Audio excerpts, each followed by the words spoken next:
Mirëmëngjesi të nderuar teleshikues, ja ku takuam sërish në emisionin e përditshëm What Happened Today, ku do të jemi së bashku çdo ditë në orën 07:30. Data sot shënon 5 nëntor dhe ne kemi përgatitur për ju disa informacione me ngjarjet më të rëndësishme të ditës, të cilat ju ftoj që t'i ndiqni.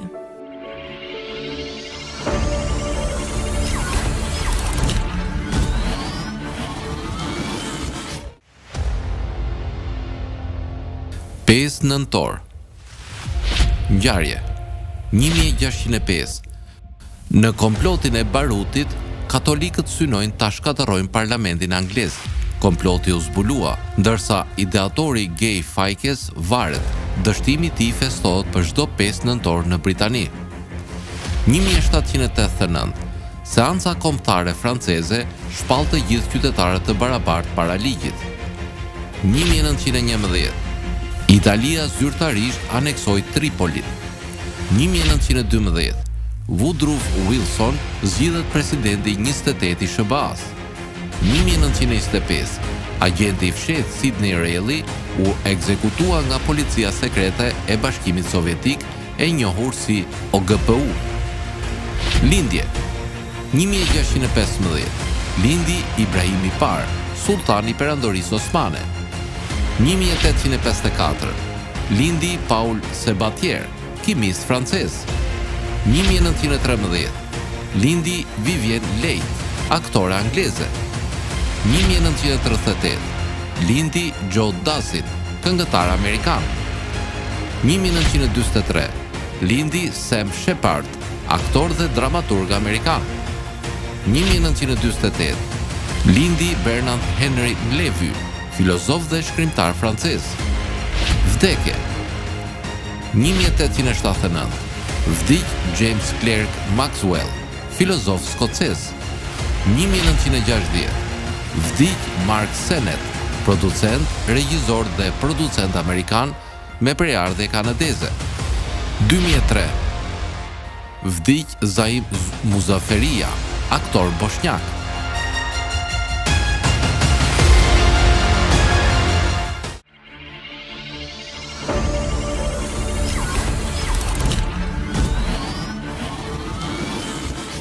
Ndërkohë kemi përgatitur për ju biografinë e Bryan Adams, i cili është një fotograf dhe muzikant kanadez. Për më tepër ju ftoj të ndiqni materialin e përgatitur.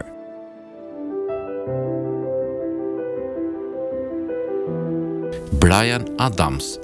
Bryan Gay Adams, lindur më 5 nëntor 1959, është një muzikant, këngëtar, kompozitor, producent dhe fotograf kanadez. Ai është përshkruar si një nga artistët muzikor më të shitur të gjitha kohrave dhe vlerësohet të ketë shitur midis 75 milion dhe më shumë se 100 milion disje dhe këngë në mbar botën. Adams ka pasur 25 single, 15 më të mirët në Kanada dhe një duzin ose më shumë në secilën nga SBA, Mbretërinë e Bashkuar dhe Australi.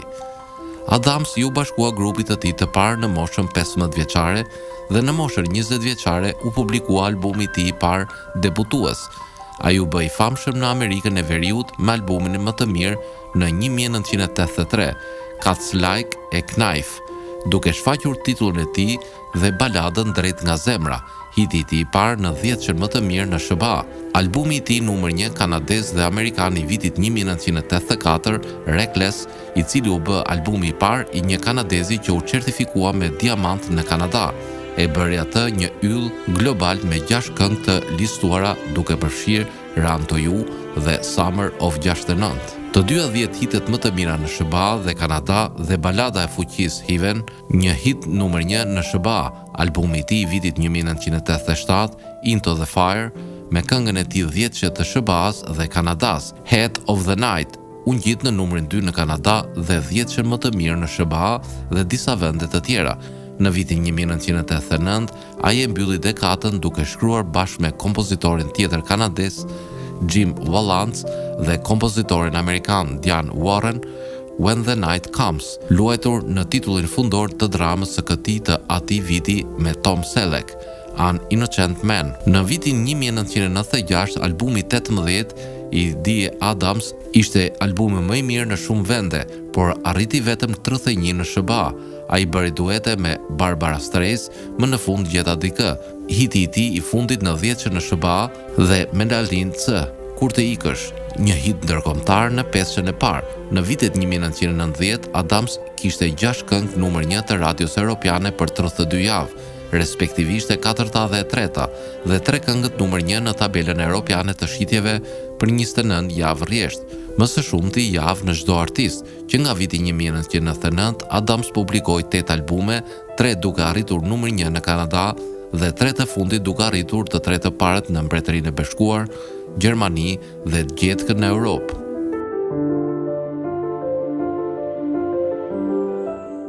Tani do të kalojmë në rubrikën Kuriozitete, ku sot do të flasim për orën. A e dini se si ka evoluar ora? Historia e orës shënon fazat e udhëtimit të njeriut në marrëdhënien e tij me kohën, minutat, orët, muajt dhe vitet, e thënë me pak fjalë me jetën. Ndajtë kur imagjinoni historinë e orës dhe matjes së kohës, lidhja e saj me njeriu nisi në periudhat primitive. Epoka primitive llogariste kohën duke u referuar ciklit të hënës, e cila kthehet në të njëjtin pozicion çdo 28 ditë. Plot 3000 vite para Krishtit ishin prifërinjt Babilonas, ata që ndan ditën në 24 orë, ndërsa egjiptianët ishin ata që përdorën të parët orën diellore, me anë të një shufre e cila në vend të tregonte gradualisht kalimin e orëve duke projektuar mbi hijen e shkopit. Obelikse dhe sundajo ose lashtë egjiptian të ndërtuara rreth 3500 vite para erës sonë janë midis orëve më të hershme me hije. Sundimi i vjetër diellor është nga Egjipti që daton rreth 1500 vite para erës sonë. Sundajos kanë origjinën e tyre në orët hije, të cilat ishin pajisjet e para të përdorura për matjen e pjesëve të një dite. Por ishin arabët ata të cilët në kuptimin e plot tekniko-matematikor përsosën orën me një sistem peshash dhe kundërpeshash falshpikjes së kalifit Harun el-Rashid. Orët e vërteta mekanike të pajisura me sistem peshash dhe kundërpeshash të lidhura me këmbanat hapën epokën e orëve të monumenteve që nga shekulli i 14 e tutje do stolisnin kishat mbi të gjitha. Orët e para mekanike u shpikën në Europë rreth fillimit të shekullit të 14 dhe ishin pajisja standarde kohore deri në orën e lavjersit të shpikur në 1656. Ka pasur shumë përbërës që u bashkuan me kalimin e kohës për të na dhënë copa bashkohore të sotme. Orat vareshin në qytet në xhepin e majtë të xhaketës dhe fillimisht ishin aksesor vetëm për burrat derisa u përquan dhe nga gratë. Ishte shekulli i 17 kur u shfaqën orët e para të dorës, krijimi i matematikanit holandez Christian Huygens. Ai shpiku orën me kurdisje e cila funksiononte në bazë të karikimit që i bëhej sistemit për 24 orë, duke e vënë në punë mekanizmin. Ora e para e alarmit mekanik u shpik nga amerikani Levi Hawkins Connor në New Hampshire në vitin 1787. Megjithatë, alarmi i ziles në orën e tij mund të telefononte vetëm në orën 4. Por prodhimi industrial i tyre filloi në shekullin e 18 në Europë, saktësisht në Gjermani dhe më pas ushtrinë në Shtetet e Bashkuara dhe Japoni. Revolucioni arriti kulmin nga Patek Philippi, i cili krijoi orën e parë të dorës, fillimisht për gratë në 1868, një model i krijuar për konteshën hungareze.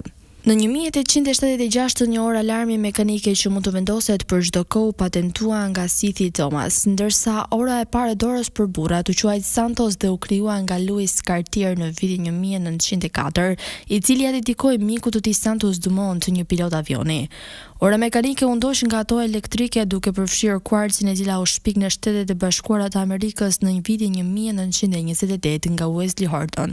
Modelet e para ishin shumë të rënda derisa u përsosën në 1960-ën. Ora e parë digjitale daton në 1971 kur u krijua modeli i parë me bateri nga Seiko. Edhe pse nuk ishte pararoje shpikjeve, orët automatike të Rolexit konsiderohen ikona duke fituar famë në tregun botror. Sot markat më të mira konsiderohen ato zviceriane, madje shumë prej tyre nga e gjithë Europa u zhvendosën në Zvicër duke kthyer këtë vend në mekën e aksesorit më luksoz.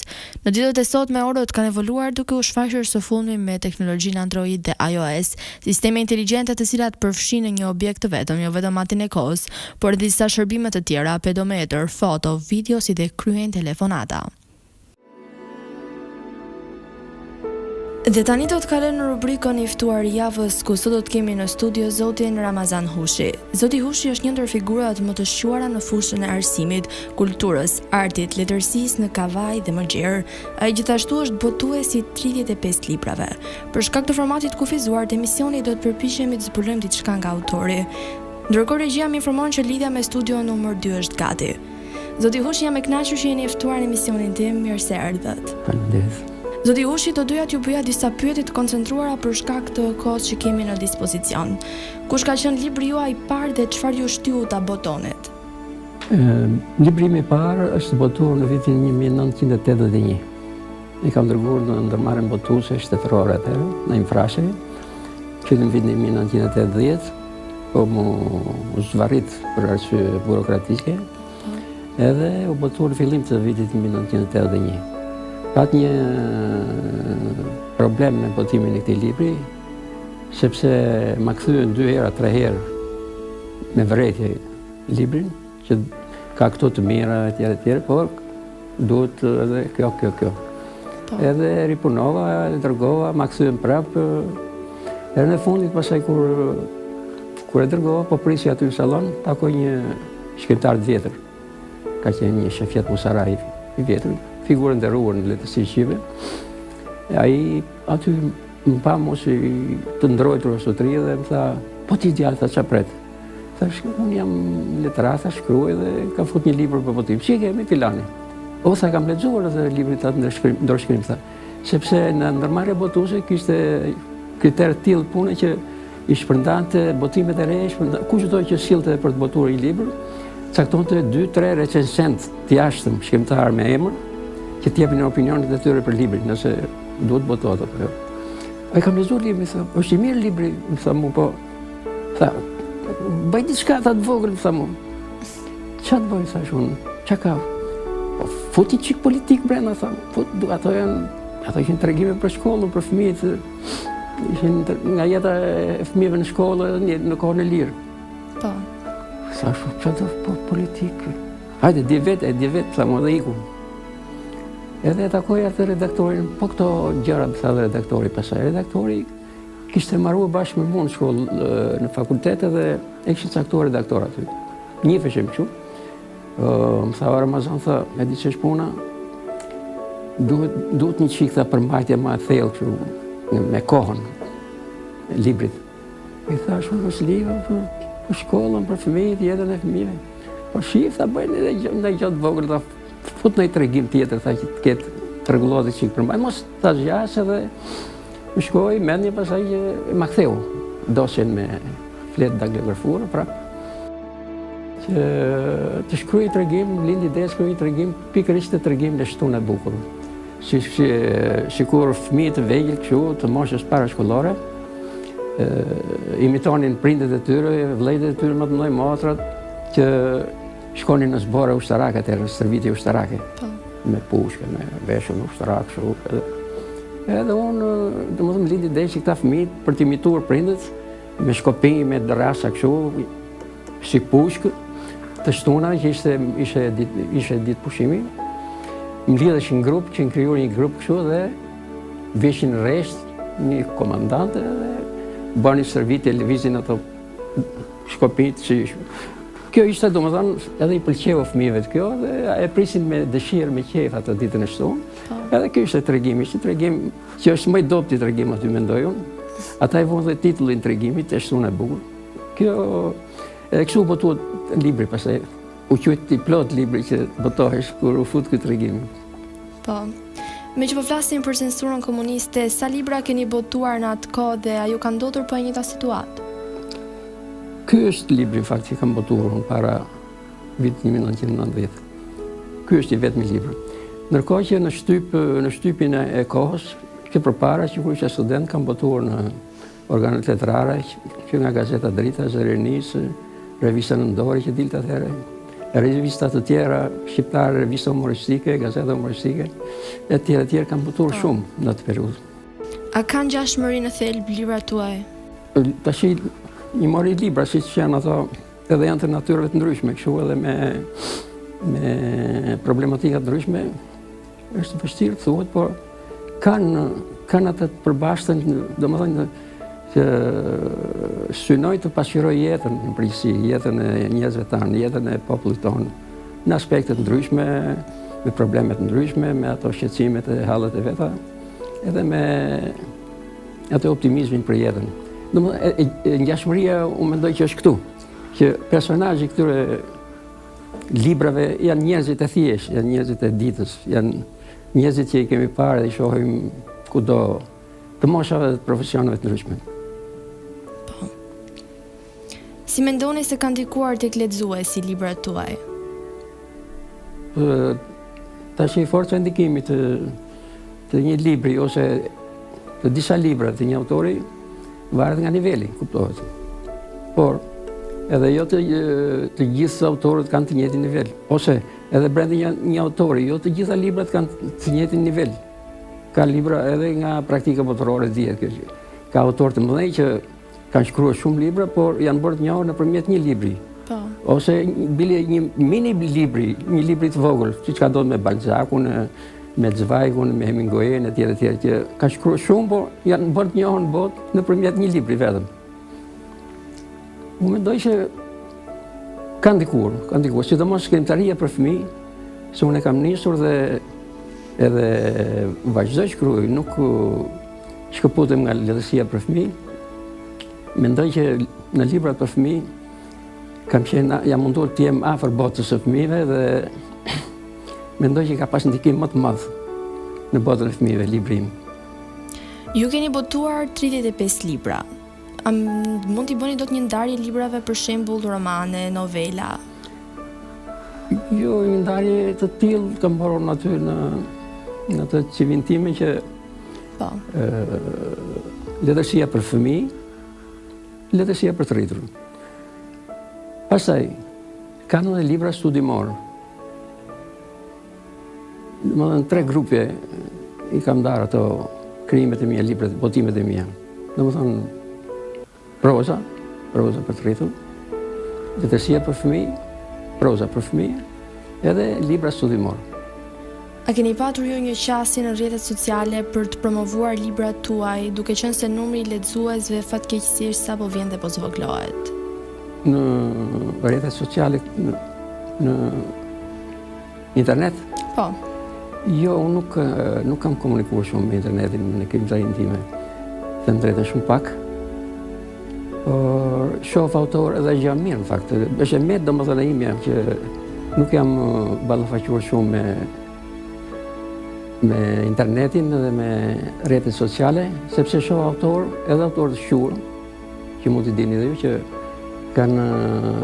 kanë komunikuar dhe komunikojnë shumë mirë me lexuesin dhe besoj që ato vlerësimet e lexuesit kanë qenë edhe një nxitje për ato autor apo ato shkrimtar në krimtarinë e vet. Sepse në fundit krimtaria letrare atyre u drejtohet. Është një formë komunikimi shumë e dobishme. Unë nuk e kam ashtu shumë. Unë kam botuar për shembull vazhdoj të botoj në organet të shtypit, organet letrare. Së fundi kam botuar në revistën Fjala Lirë në Londër. Është një revistë prestigjioze. Po. Kam botuar disa tregime rresht aty dhe janë pëlqyer, janë pritur mirë. Me sa di unë Kavaja ka shumë botues librash dhe duke mos konsideruar nivelin, a mendoni se kanë botuesit Kavajas famë kombëtare? Po,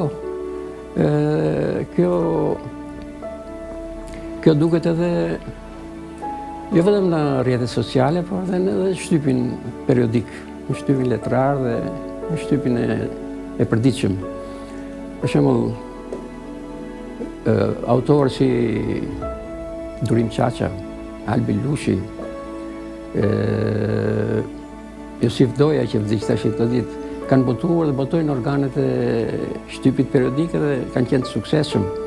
Plus në rrjetet sociale që unë do të përmendja autorë të ri që bile autorë e femra Kavajës që janë ballafaquar me lexuesit dhe janë pritur shumë mirë. Madje ato janë vlerësuar dhe me çmime ndërkombëtare në këto eventet ballkanike që janë zhvillohen dhe janë bërë një traditë e mirë ku ka shqiptar, domethënë si në Maqedoni, në Kosovë etj.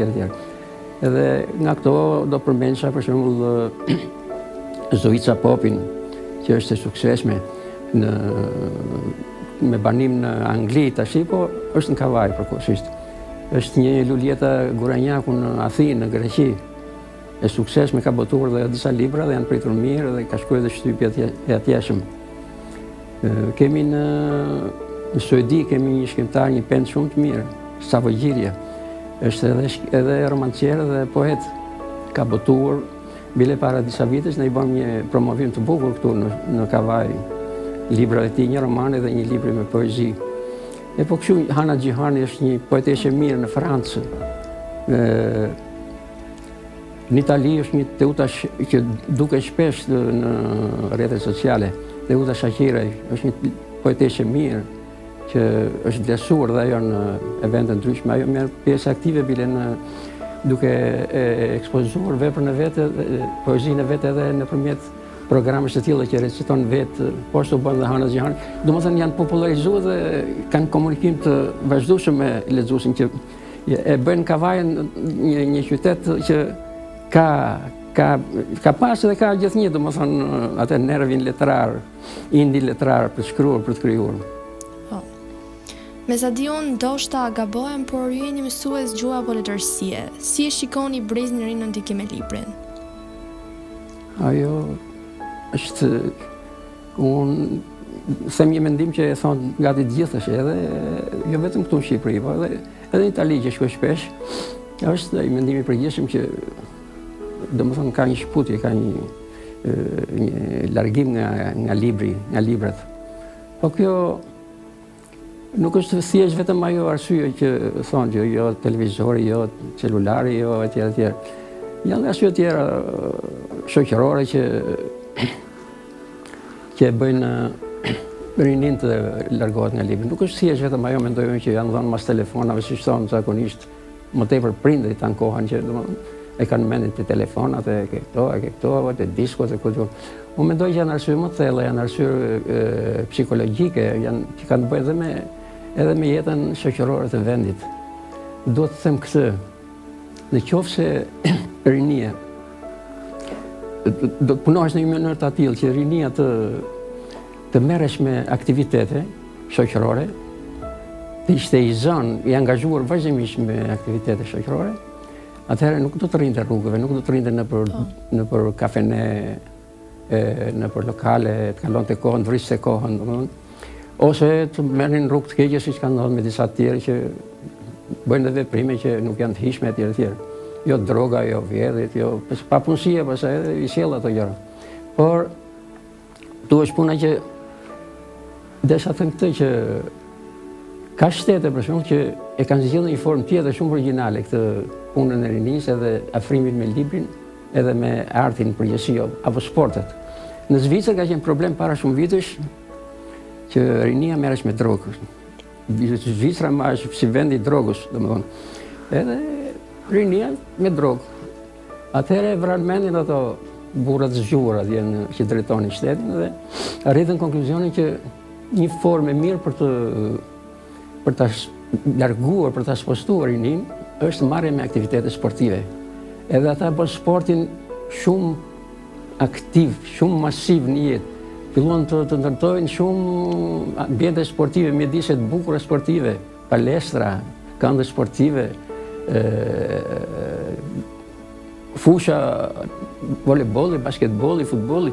Sot në Zvicër e gjithë rinia merret, nuk përmendet më për drogë, por të gjithë merren me aktivitete sportive. Unë këtë e verë edhe në Itali, atje ku jemi ne që shkojmë e Kalamajtan, atje është edukat, është një kënd I madh sportiv, aty ka edhe piscina, aty ka edhe fusha voleybolli, basketbolli, tenisi, nga më të ndryshme gjitha, një ambient I bukur, I thjesht po I bukur. Fusha që janë gjithmonë plot me 33, fusha ping-pong, ku diun. Ata grupe 33, çantën në krah, marrin ato me tutat e ku diun, shkojnë me dëshirë të madhe dhe marrin pjesë në aktivitete sportive. Nuk kanë kohë më të merren me kafenete, me llafete, me punë tjera të pista, domethënë edhe të pahishme. Po.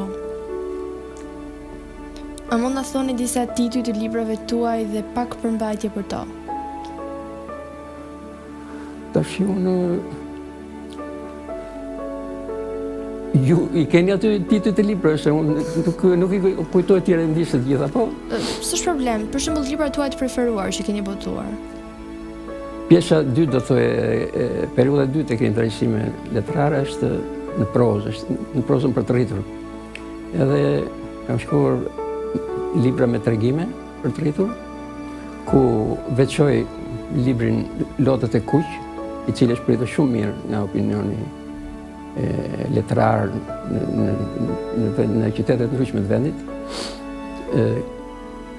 Zyra e gënjeshtër është një libër tjetër me tregime, i cili është promovuar edhe këtu në Kavaj, me lexuesit dhe me krijuesit. Po. Dhe kohët e fundit kam lëvruar gjeninë e romanit. Kam botuar një roman që e kanë analizuar, e kanë pritur edhe të rinjtë e gjimnazit të Kavajës në orën e hartimit. Është bërë një aktivitet i bukur këtij libri. Edhe së fundi ka qenë romani Trekançi Bermudës. Një libër me tematikë, problematikë shoqërore. Këto janë librat domethënë që më kanë kushtuar më shumë kohë që edhe që i vlerësoj çik më shumë kështu edhe nga ana artistike. Po. Çfarë mendoni se duhet të ketë parasysh për të shkruar një libër? Formula është kjo: talent, punë, talent plus punë, barës. Domethënë do të ketë talent njeriu, por po s'punoj, por nuk punoj të mahet vetëm se unë kam talent, por nuk punoj, mbetet në vend, nuk esën. Kryesore është puna, është vullneti. Dy kushtet kryesore që do të ketë një krijues, përgatitjen teorike, i plotësoj, domethënë, sepse kam mbaruar për gjuljet e si, që është në vitet e kaluara, shumë vite përpara, në vitin 1968. E di teorinë e lehtësisë, e di si ndërtohet një libër, teorikisht e di si ndërtohet një libër. Domethënë, e kam atë formimin teorik të lehtësisë, plus kam këtë anën tjetër që punoj shumë. Nuk e tregon vetëm numrin e librave, se numri nuk tregon shumë gjëra. Por them që punoj, i kam thënë vetes detyrë që të punoj sa më shumë, sepse kur punon shumë, do nxjerrësh edhe diçka dobët, por edhe do nxjerrësh në mes atyre morisë e librave do të dalin edhe libra të mirë. Puna është kryesore. Dhe pyetja e fundit për ju, do doja të dija sa e vështirë është nga ana ekonomike për ju botimi i një libri. Dhe ky është problem. Është problem sepse ana ekonomike përcakton pastaj edhe ecurinë e punës në krijimtarinë artistike. Kjo ka të bëjë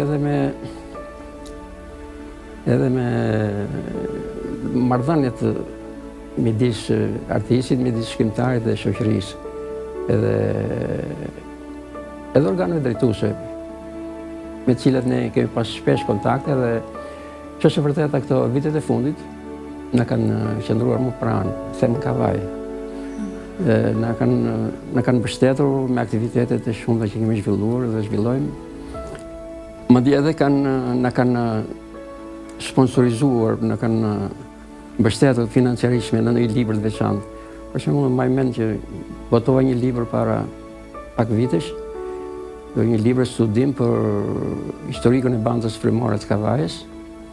Edhe ishte bashkia që e financoi dhe u botuai libri, u bë edhe një promovim i bukur me etj. Është e nevojshme një lloj mbështetje financiare nga ana e bashkisë, mendoj unë, sepse ose dikush tjetër ka forma bashkie, s'ka nevojë se ka pas raste që një krye bashkiak për shembull ka thënë që ne s'kemi lekë për shkrimtarët.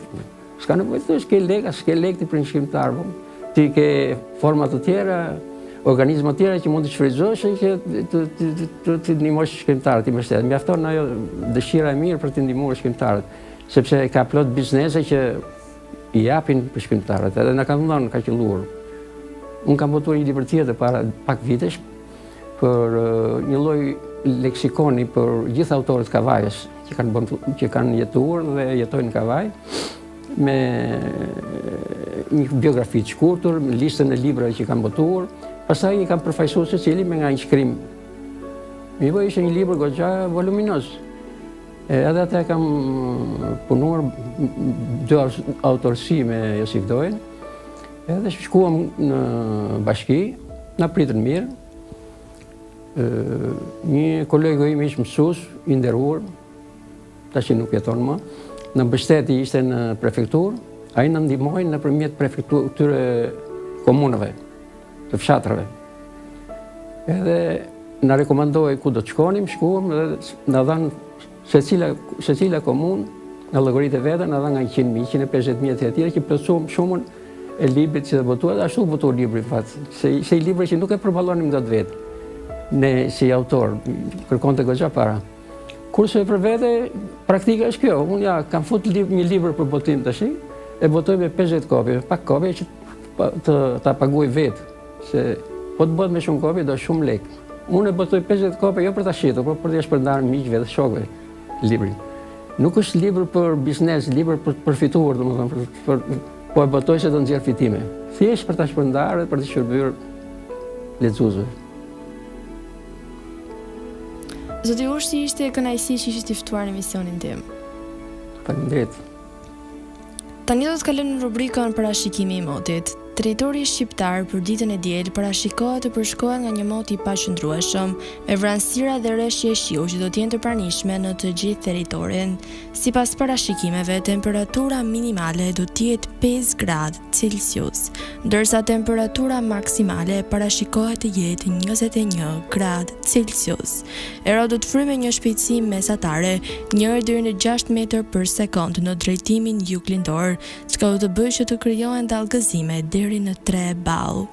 Ndërsa temperaturat minimale dhe maksimale në disa qytete kryesore të Shqipërisë do të jenë si vijojnë: Shkodër 12 deri në 19 gradë Celsius, Kukës 6 deri në 11 gradë, Peshkopi 10 deri në 17 gradë, Tiranë 13 deri në 19 gradë, Durrës 16 deri në 20 gradë, Kavaj 17 deri në 20 gradë, Elbasan 12 deri në 20 gradë, Berat 11 deri në 19 gradë, Korç 5 deri në 11 gradë, Vlorë 16 deri në 21 gradë, Gjirokastër 9 deri në 16 gradë, Sarand 12 deri në 17 gradë Celsius.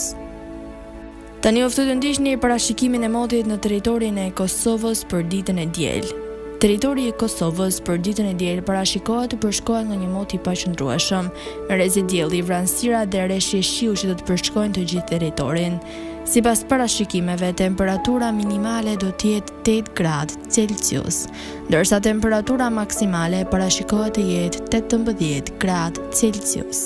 Era do të fryjë në drejtimin juglindor me një shpejtësi mesatare 1 deri në 4 metër për sekond, ndërsa temperaturat minimale dhe maksimale në disa qytete kryesore të Kosovës do të jenë si vijojnë: Mitrovic 11 deri në 16 gradë Celsius, Podujev 10 deri në 16 gradë, Skënderaj 12 deri në 16 gradë, Pej 10 deri në 16 gradë, Prishtinë 10 deri në 17 gradë, Gjakov 13 deri në 17 gradë, Malishev 11 deri në 16 gradë, Gjilan 9 deri në 17 gradë, Ferizaj 8 deri në 18 gradë, Kaçanek 9 deri në 15 gradë, Prizren 11 deri në 18 gradë Celsius. Të nderuar teleshikues, kjo ishte gjithçka e përgatitur për emisionin e sotëm. Bashkë do të takohemi sërish nesër po në të njëjtën orë. Ndërkohë ju ftoj të ndiqni programacionin në Vim të Drita Televizion, si dhe mos harroni të na ndiqni në rrjetet tona sociale, TikTok, Instagram, Twitter dhe Facebook, si dhe në websajtin ton drita.tv.